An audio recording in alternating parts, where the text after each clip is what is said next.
8 October 2023. A very good morning to you all and a warm welcome. Goeiemôre aan julle almal en baie welkom. As always, please remember to press that like button, share and subscribe to our videos. Today's subject is enough talking. And then of course I would like to listen to your comments. Please post your comments and then I can respond accordingly. What am I going to talk about today? Well, there's 6 issues I will discuss. One is our power situation, the power supply in South Africa. The second is the employment in the workplace, focusing on the private companies now. Again, the farmer tax. Fourthly, the genocide, warnings and events that we've been experiencing for quite some time. And that we remain stubborn on this aspect and we don't listen to these warnings. The floods that have taken place in Cape Town of late and the States, and enclosure of the business. What's business doing? And there I'm going to talk about wealth versus character and what's more important. And of course, compare all these points I'm going to discuss with our situation today in South Africa. And then of course, in closing, the questions, what's the way forward, and the decision that you need to take for yourself and for your families. And as I've always said before, what's the aim of these briefs and streams is to get you to think, make the right deductions and take the right course of direction. Right, the power supply. As you all well know, South Africa supplies electricity to neighboring countries as far as the Congo, and this is in the region of about 30% of electricity that is sent out of the country to neighboring countries. What I've written here is, does Eskom still supply electricity to other countries? It does. I've picked this up that there's a substantial share of electricity shared and generated on the African continent. It sells to Botswana, Lesotho, Mozambique, Namibia, Eswatini, which is now the old Swaziland, and Zimbabwe. This is dated the 6th of May 2023. And the reason for this is that the South African government gets US dollars for this electricity supply. Hundreds of US dollars.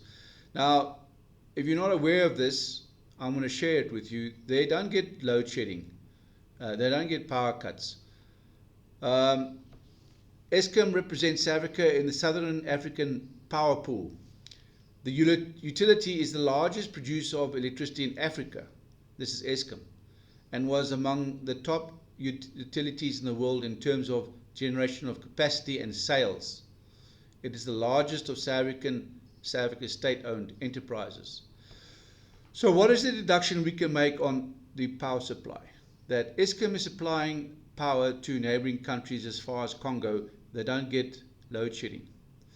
And there's guaranteed income for the South African government in US dollars, hundreds of US dollars. So why are we getting it? My deduction is why we're getting load shedding is for a number of agendas that certain people have. And apart from the elite that want to have this thing privatized, as we've mentioned before in previous videos, the locals are not paying for electricity. The majority of South African citizens in this country are not paying for electricity. And that's why there's load shedding, because the power is prioritized and it's sent to neighboring countries first because the money pool is there. Okay, the next point I want to discuss with you is the employment equity that's now focused on private companies. Now, if we look in the latest news, dated the 5th of October of this year, ANC wants employment quotas for private companies starting in Gauteng. Let's see here, the ANC Gauteng Secretary Nikaza wants to force private companies to hire South Africans instead of foreigners.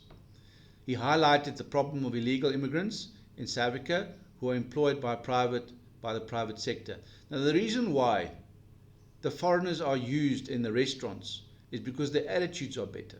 They don't strike. They want to work. They want to feed their families. And this is the problem now with the private sector, is once you start employing the local South Africans, which is the right thing to do, we will have a problem because the attitude is wrong.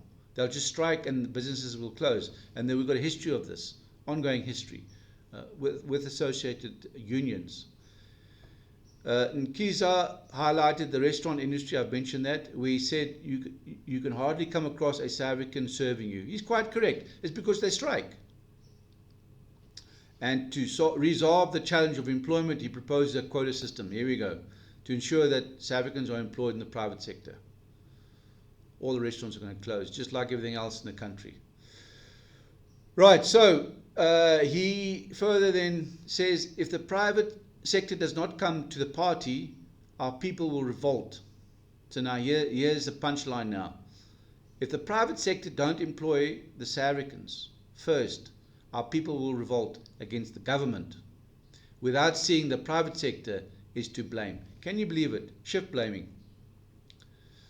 The Institute for Security Studies founder Yaki Saliers said the skills crisis can be described as an absolute disaster. Yaki, quite correct. However, the South African government's approach to immigration is to keep foreigners out of the country, no matter what skills or knowledge they bring. Now, you can't employ our local people because the attitude is wrong. But the right thing to do is to have our people to be employed first. But the problem is they strike.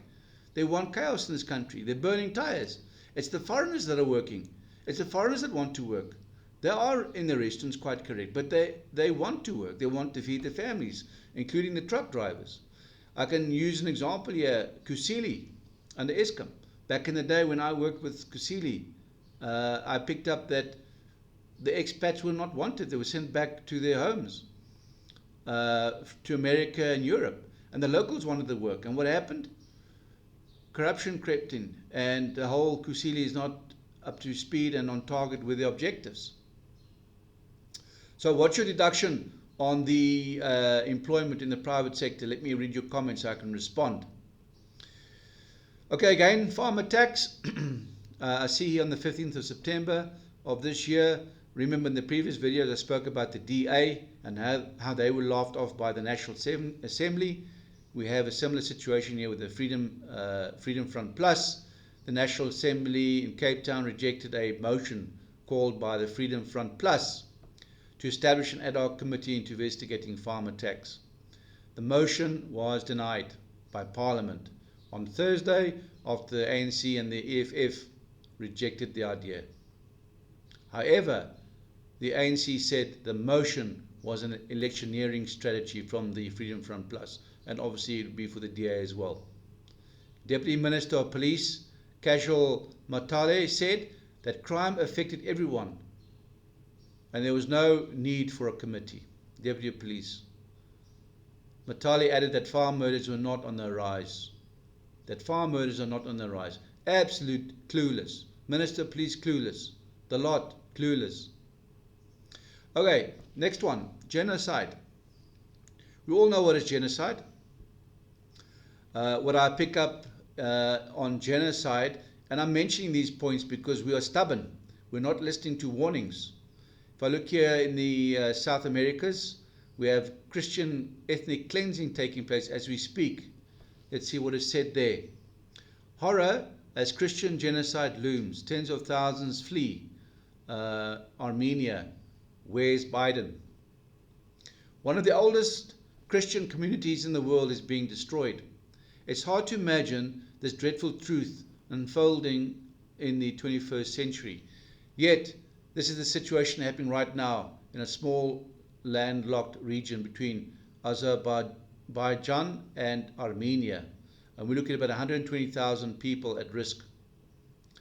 Armenia's Prime Minister has declared that ethnic cleansing is underway. I've mentioned 120,000 Armenians live in a landlocked enclave, and fear there's a takeover will wipe out their Christian and ethnic histories. Azerbaijan's Muslim majority forces seized control of this Armenian Christian territory last week. It was a nightmare. There are no words to describe. said a distraught resident. The village was heavily shelled. Almost no one is left in this village. It's not making news. This is not making national news. Most of the other people have been evacuated. All right, so these people in Armenia, there was no plans in place. They ignored the signs. There must have been red lights and red flags before this had taken place. Okay, social media platforms are being used to communicate because the mainstream media is not surfacing this genocide taking place. Right, can you see a similarity building up here in South Africa with the situation in Armenia? Let me see what else he said here. Joel Veldkamp is the head of international communications for Christian Solidarity International. He also confirms here tens of thousands of people fleeing. Where's Joe Biden?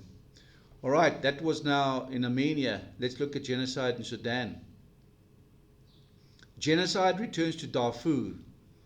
Survivors tell of mass slaughter, murdered babies, and kill lists dated the 5th of October 2023.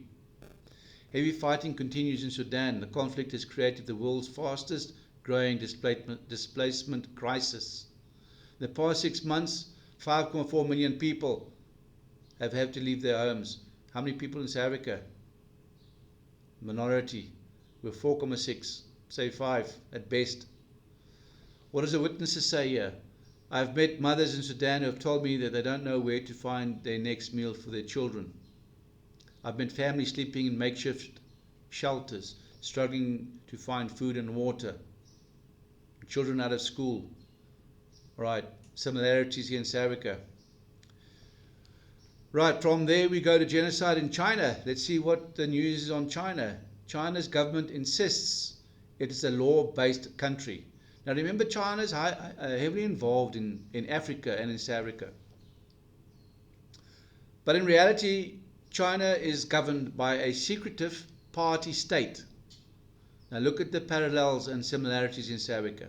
China is governed by a secretive party state that uses the law as a tool for political repression. Same here. The law has become a cover for injustices. There's evidence that China's rulers are executing a cultural genocide of the Uyghurs. I hope I presented that, pronounced that correctly. A Turkic Muslim ethnic minority and others in the Chinese regions or region, attempting to eradicate their language, culture, traditions and replace them with those of the Han Chinese majority. So here's the majority of Chinese dominating a minority group. And in this case, it's Muslim. It's a Muslim ethnic group. If you look at historical examples, when the state attempts to commit genocide, they tend to go after the brightest and the finest of society. This is important here. This is the punchline here. And this is where we still remain stubborn. I want to say this word. You're remaining stubborn, wherever you are. If you look at historical examples, when the state attempts to commit genocide, they tend to go after the brightest, the finest of the society, who would prefer their cultures and who would preserve the collective dignity of their people. Why are always the brightest and the finest under attack and under persecution? You know, it's the same with personalities and characters. The weak charactered people are always pulling the stronger ones down. Yeah, let me hear your comments. Right, here's further evidence of genocide in the Brazil's indigenous area of Yanu Mahi, says a minister. And this is dated the 24th of January of this year. It's ongoing near Venezuela. 25th of September, here's an article here.